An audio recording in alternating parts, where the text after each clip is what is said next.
Hey, gusto kong kausapin ka. Oo, ikaw.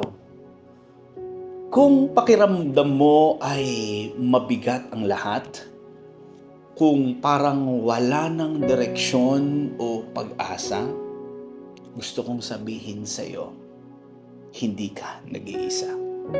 Sabi ng awit 34 verse 18 na, ang Panginoon ay malapit sa mga pusong wasak at inililigtas ang mga bagbag ang loob. Mga ka-fuel, kahit sa katahimikan mo, kahit sa luha mong walang nakakaalam, nakikita ka ng Diyos. Alam niya ang laban na hindi mo kayang sabihin sa iba. Kapag puno ka ng kaba at takot, lalo na sa isip mo, alalahanin mo ang Filipos chapter 4 verse 6 to 7. Huwag kayong mabalisa tungkol sa anuman. Sa halip, sa bawat pagkakataon ay idulog ninyo sa Diyos ang inyong mga kahilingan sa pamamagitan ng panalangin at pasasalamat.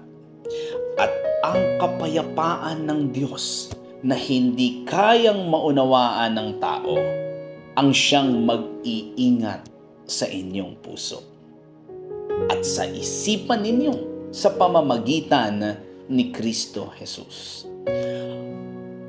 Ang sakit na nararamdaman mo ay hindi dahilan para lumayo ka sa Diyos. Ito mismo ang dahilan kung na tayo ay lalapit sa Kanya at siya rin ay lalapit sa iyo. Kalma, may pag-asa. Kaya huminga ka lang. Isa-isang hakbang, nakikita ka niya, mahal ka niya. At higit sa lahat, hindi ka kailanman nakalimutan ng Diyos. Sapagkat sabi niya sa Isaiah 41:10, huwag kang matakot, sapagkat ako'y kasama mo. Huwag kang mangamba, sapagkat ako'y iyong Diyos. Palalakasin kita, tutulungan kita, at aalalayan kita. Kapit lang mga ka-fuel, darating ang kagalingan. Mas matatag ka kaysa iniisip mo dahil kasama mo ang Diyos.